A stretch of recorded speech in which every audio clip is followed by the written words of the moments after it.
Analysis in Telugu, right. మనము both prelims and mains point of వ్యూలో మన ఆంధ్ర స్టూడెంట్స్కి, తెలంగాణ స్టూడెంట్స్కి తెలుగులో హిందూ అనాలిసిస్ని చాలా ఈజీగా, సింపుల్గా అనలైజ్ చేయబోతున్నాం, రైట్. సో మీరు డైలీ మిస్ అవ్వకుండా చూడండి. అలాగే మీ ఎగ్జామ్ పాయింట్ ఆఫ్ వ్యూకి మీరు నీట్గా నోట్స్ కూడా మెన్షన్ చేసుకోండి. ఎందుకంటే కింద ఇంపార్టెంట్ పాయింట్స్, ఈ ఆర్టికల్లో ఇంపార్టెంట్ పాయింట్స్ తీసుకొని మేము కింద ఆర్టికల్లో ఇంపార్టెంట్ పాయింట్స్ ఏవైతే ఉంటాయో ఎగ్జామ్కి రిలవెంట్ ఉన్న పాయింట్స్ని కింద నోట్స్ రూపంలో ఇచ్చాము. సో మీరు ఈ నోట్స్ని రాసుకోండి, ఓకేనా, రైట్. ఇప్పుడు మనము ఇష్యూ ఏంటో చూద్దాం పదండి. చూడండి, ఇక్కడ ఏమిచ్చారంటే title salvaging the idea and reality of Manipur. ఇక్కడ సాల్వేజింగ్ అంటేనే మీకు అర్థమవుతుంది, సాల్వ్ అని చెప్పేసి, రైట్. మణిపూర్లో చాలా గొడవలు అయితే జరుగుతున్నాయి, రైట్. ఆ గొడవలకి సొల్యూషన్ ఏంటి అన్నది ఈ పేరాలో కొంచెం ఐడియా ఇవ్వడం జరిగింది, రైట్, ఓకేనా. ఫస్ట్ సాల్వ్ చేయాలంటే అసలు ఇష్యూ ఏంటో మీకు తెలియాలి, అవునా. మణిపూర్లో ఏమైందంటే ఇక్కడ చూడండి, మణిపూర్లో ఇక్కడ హిల్స్ ఉంటాయి కదా, రైట్. హిల్స్కి మధ్యలో వి షేప్ ఉంది. దీన్ని ఏమంటామంటే మనము వ్యాలీ అని అంటాం. ఆల్రెడీ ఈ పాయింట్స్ మీరు జియోగ్రఫీలో చదువుకొనే ఉంటారు, రైట్. వ్యాలీ అని పిలుస్తామన్నమాట. ఇక్కడ ఉన్నవి హిల్స్, ఓకే. ఇక్కడ ఉన్నవి హిల్స్ మనకు ఆల్మోస్ట్ తెలుసు.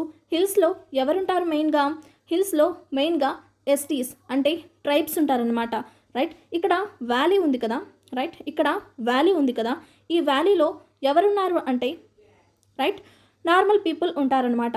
ఆ నార్మల్ పీపుల్ని మనము మణిపూర్ పాయింట్ ఆఫ్ వ్యూలో చూస్తే, ఎందుకంటే మణిపూర్లో నార్త్ ఈస్టర్న్ స్టేట్ కాబట్టి మనకు ఎక్కువగా మౌంటైన్స్ ఉంటాయన్నమాట, రైట్. మౌంటైన్స్లో హిల్స్లో ఉండే వాళ్ళని ఎస్టీస్ అంటున్నాము. వాళ్ళనే మనము కుకూ ట్రైబ్స్ వాళ్ళకంటూ ఒక పేరు ఉంటుంది కదా, వాళ్ళని మనము కుకూ ట్రైబ్స్ అని అంటున్నాము.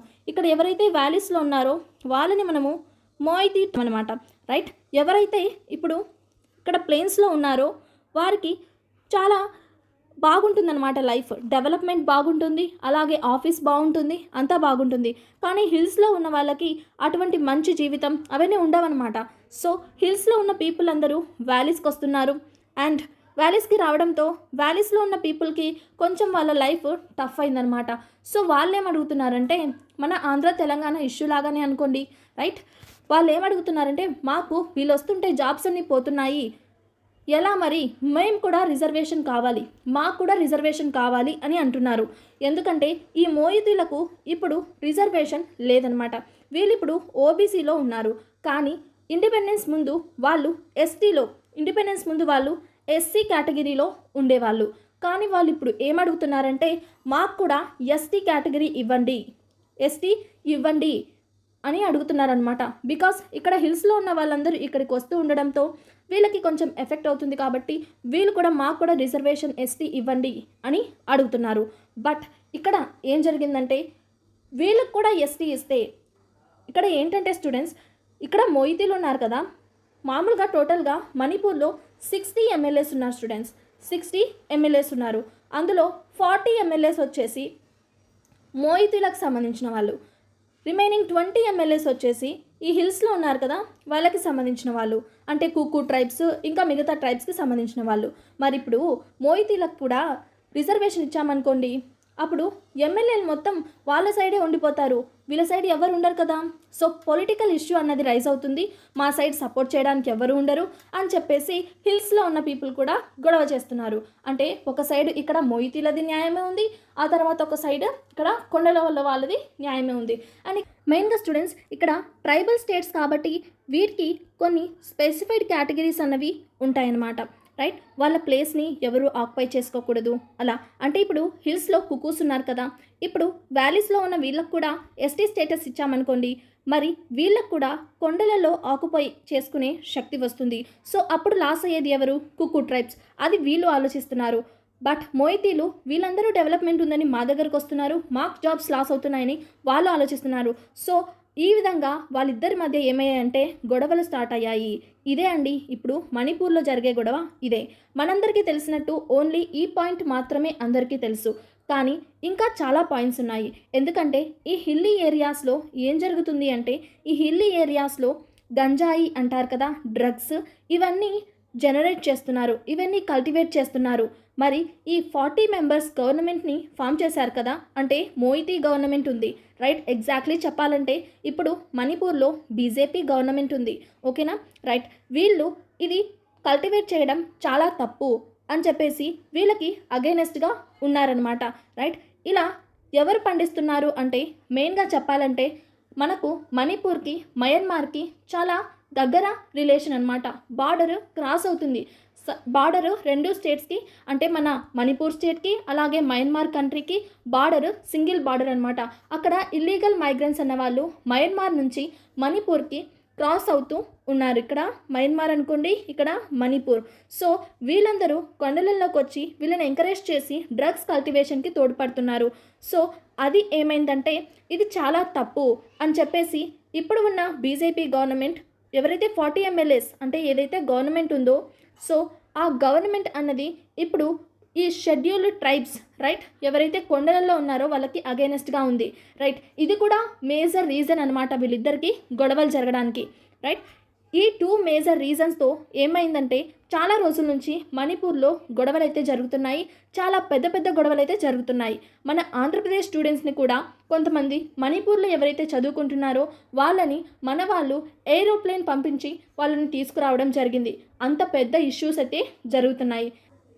ఇప్పుడు మెయిన్గా మనం చూసుకున్నట్లయితే మనకు ఆర్టికల్ 355 అండ్ ఆర్టికల్ 356 అంటే ఏంటో తెలుసుకోవాలి అండ్ వాటి మధ్య డిఫరెన్సెస్ ఏంటో చూడాలి, రైట్. ఇప్పుడు మణిపూర్లో ఇంత ఘోరంగా గొడవలు జరుగుతున్నాయి కదా. ఒక గొడవ ఏదైనా సరే బయట నుంచి రావచ్చు ఆ స్టేట్కి, లేదా ఆ స్టేటే ఓన్గా క్రియేట్ చేసుకోవచ్చు. అప్పుడు చాలా గొడవలు జరుగుతూ ఉంటాయన్నమాట. మెయిన్గా వన్ పార్టీకి అపోజిషన్ పార్టీకి పాలిటిక్స్లో ఎక్కువగా గొడవలు వస్తాయని మనందరికీ తెలుసు, రైట్. అలాంటప్పుడు ఏమవుతుంది అంటే సెంట్రల్ గవర్నమెంట్ ప్రెసిడెంట్ రూల్ని ఆ స్టేట్లో పెడుతుంది. అంటే ఇలా ప్రెసిడెంట్ రూల్ చేయొచ్చు అని ఆర్టికల్ 356 చెప్తుందన్నమాట, రైట్. ఏ స్టేట్ అయితే ఆర్టికల్ 356 కింద ప్రెసిడెంట్ రూల్ని ఇంపోజ్ చేస్తారు, అంటే గొడవలు జరుగుతున్నప్పుడు మ్యాక్సిమం ఇంపోజ్ చేస్తారు, అప్పుడు ఏమవుతుంది అంటే ఆర్టికల్ 356 అంటే ప్రెసిడెంట్ రూల్. ఒక స్టేట్లో ప్రెసిడెంట్ రూల్ పెడితే ఏమవుతుంది అన్నది మనం చూసుకోవాలి. ఒక స్టేట్లో ప్రెసిడెంట్ రూల్ పెడితే కౌన్సిల్ ఆఫ్ మినిస్టర్స్, లైక్ ఇప్పుడు మన ఆంధ్రప్రదేశ్లో పెడితే జగన్ ఉండరు, ఆ తర్వాత రజనీ ఉండరు, రోజా ఉండరు, ఎవరు ఉండరు, అందరూ క్యాన్సిల్ అయిపోతారు. అలాగే చీఫ్ మినిస్టర్ ప్లేస్ కూడా వ్యాకెంట్ అయిపోతుంది. మొత్తం కూడా ప్రెసిడెంటే చూసుకుంటారనమాట ఆ స్టేట్లో కూల్ అయ్యేంత వరకు, సిచ్యువేషన్ కూల్ అయ్యేంత వరకు.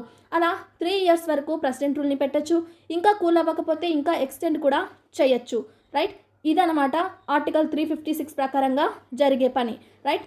ఆర్టికల్ 355 ఇప్పుడు 356 పెట్టొచ్చు కదా మరి, రైట్, పెట్టొచ్చు కదా మణిపూర్లో, కానీ 356 పెట్టలేదు, రైట్. ఇప్పుడు మనకి ఏం పెట్టారంటే ఆర్టికల్ 355 పెట్టారు. సో మనం ఆర్టికల్ 355 గురించి కూడా నీట్గా డిస్కస్ చేసుకోవాలి. 356 ఎందుకు పెట్టలేదో, 355 ఎందుకు పెట్టారో కూడా మనము డిస్కస్ చేసుకోవాలి, ఓకే స్టూడెంట్. ఇప్పుడు మెయిన్గా ఆర్టికల్ 355 ఏం చెప్తుందో మీరు ఇప్పుడు తెలుసుకోండి, రైట్. ఆర్టికల్ 355 కూడా సేమ్ 356 లాగే చెప్తుంది, రైట్. ఓకే, డిఫరెన్స్ ఏంటో నీకు నేను లాస్ట్లో చెప్తాను.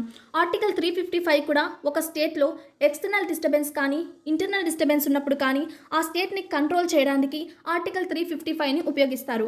అయితే ఇది ప్రెసిడెంట్ రూల్ అయితే కాదు, ఇది సెంట్రల్ గవర్నమెంట్ కంట్రోల్ చేస్తుంది.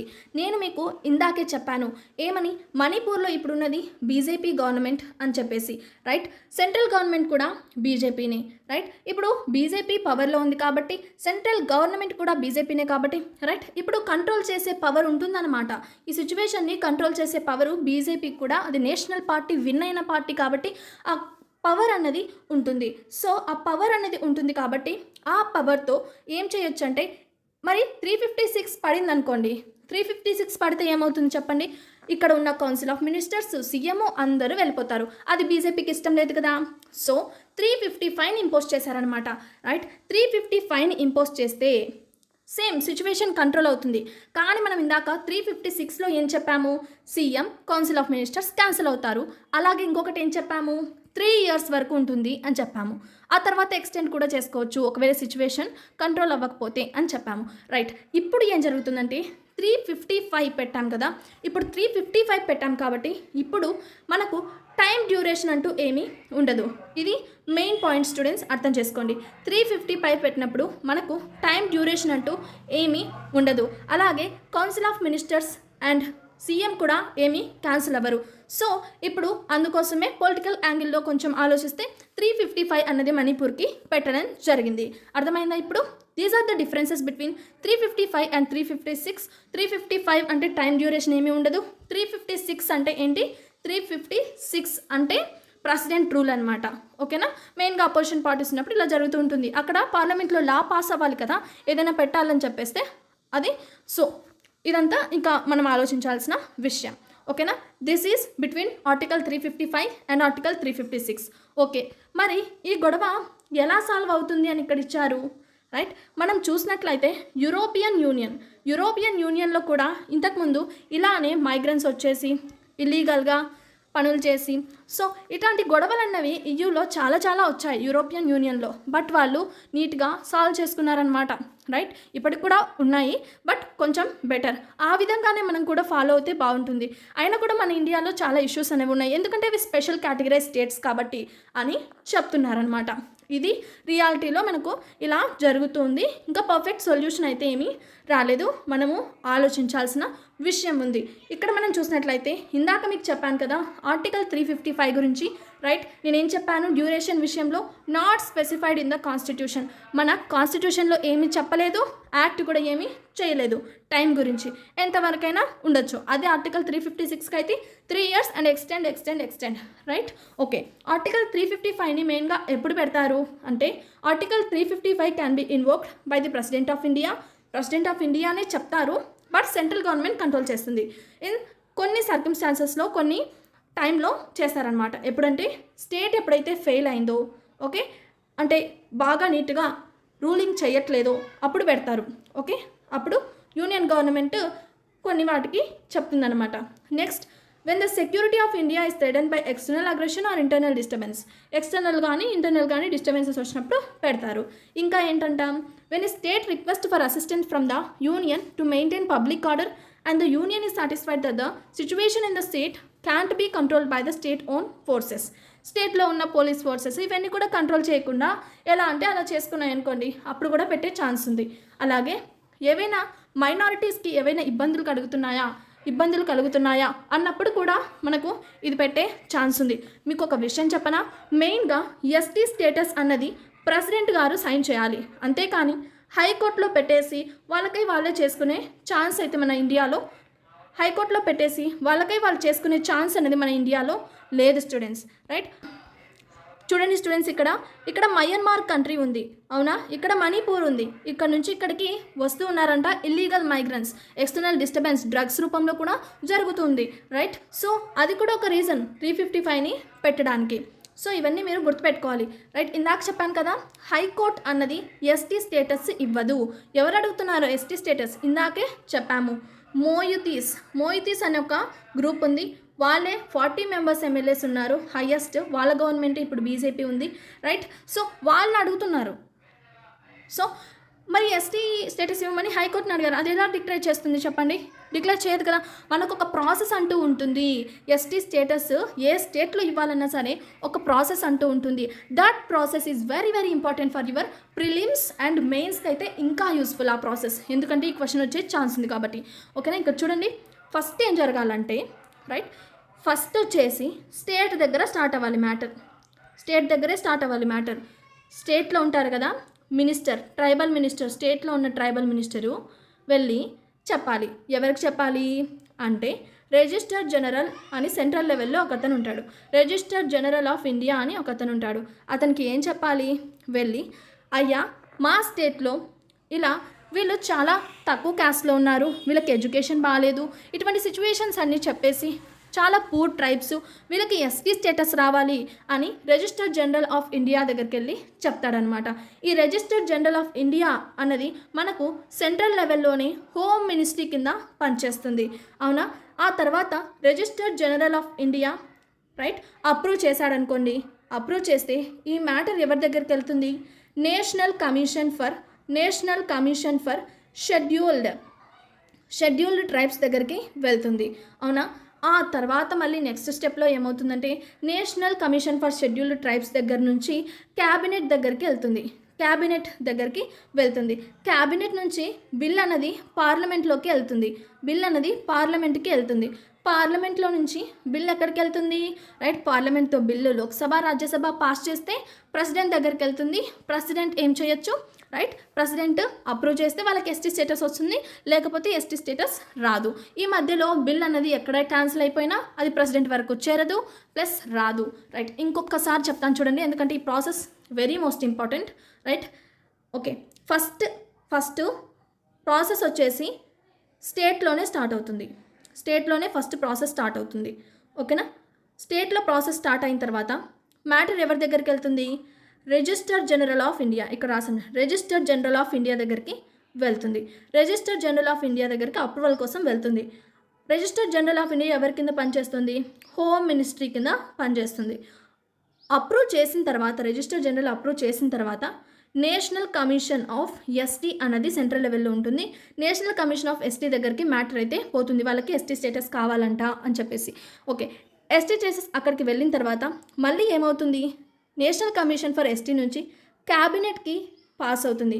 క్యాబినెట్ దగ్గరికి మ్యాటర్ వెళ్తుంది. క్యాబినెట్ దగ్గర నుంచి ఏమవుతుంది? పార్లమెంట్ దగ్గరికి మ్యాటర్ వెళ్తుంది. పార్లమెంట్లో లోక్సభ అండ్ రాజ్యసభ పాస్ చేసిన తర్వాత మళ్ళీ మ్యాటర్ ఎక్కడికి వెళ్తుంది? రైట్, ప్రెసిడెంట్ దగ్గరికి వెళ్తుంది. మ్యాటర్ ఎక్కడికి వెళ్తుంది? ప్రెసిడెంట్ దగ్గరికి వెళ్తుంది.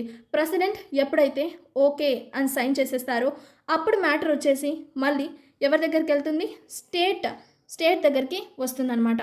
అర్థమైందా? ఈ విధంగా ప్రాసెస్ అన్నది ఉంటుంది. సో లాస్ట్కి స్టార్ట్ అయ్యేది స్టేట్ దగ్గర. ప్రాబ్లం ఎస్టీ అని గుర్తించాల్సిన ప్రాబ్లం స్టార్ట్ అయ్యేది స్టేట్ దగ్గర. ఎండ్ స్టేట్ కాదు, ఎండ్ ప్రెసిడెంట్ అనమాట. సెంట్రల్ గవర్నమెంట్కి పవర్ ఉన్నాయి. ఏ స్టేట్లో అయినా ఎస్టీగా డిక్లేర్ చేయాలంటే సెంట్రల్ గవర్నమెంట్కి పవర్ ఉంది, అంతేకాని స్టేట్ గవర్నమెంట్కి అయితే కాదు. అర్థమైందా? Right, this is about ST status అనమాట.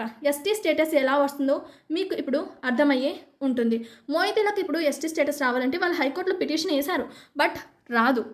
ఎప్పుడైతే ఇదంతా ప్రాసెస్ జరుగుతుందో పార్లమెంట్కి వెళ్ళేసి ప్రెసిడెంట్ సైన్ చేసేసి ఇంకా ముందర నేషనల్ కమిషన్ అండ్ ఎస్టీ, ఆ తర్వాత రిజిస్టర్ జనరల్, ఈ క్యాబినెట్, ఈ ప్రాసెస్ అన్నీ జరిగిన తర్వాత మనకు ఎస్టీ స్టేటస్ వస్తుంది.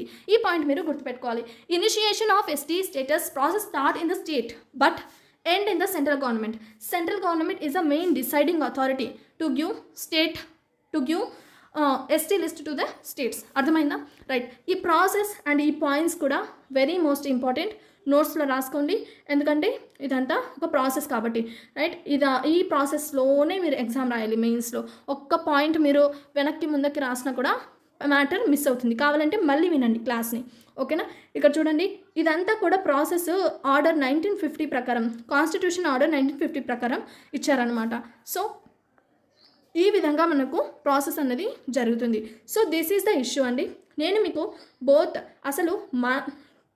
ఇప్పుడు నేను మీకు ఈ ఆర్టికల్లో ఏమేమి చెప్పానంటే అసలు మణిపూర్లో గొడవ ఏంటి అని చెప్పాను. అలాగే 2 రీజన్స్ ఉన్నాయి గొడవలు రావడానికి. ఫస్ట్ ఎస్టీ స్టేటస్ అడగడం వల్ల, ఇంకోటి వాళ్ళు డ్రగ్స్ కల్టివేట్ చేస్తూ ఉంటే మయన్మార్ నుంచి వచ్చి వీళ్ళకి నేర్పించేసి వీళ్ళు డ్రగ్స్ కల్టివేట్ చేస్తూ ఉంటే గవర్నమెంట్కి అది నచ్చలేదు, వద్దు అని చెప్పింది. దానికి గొడవలు స్టార్ట్ అయిపోయాయి.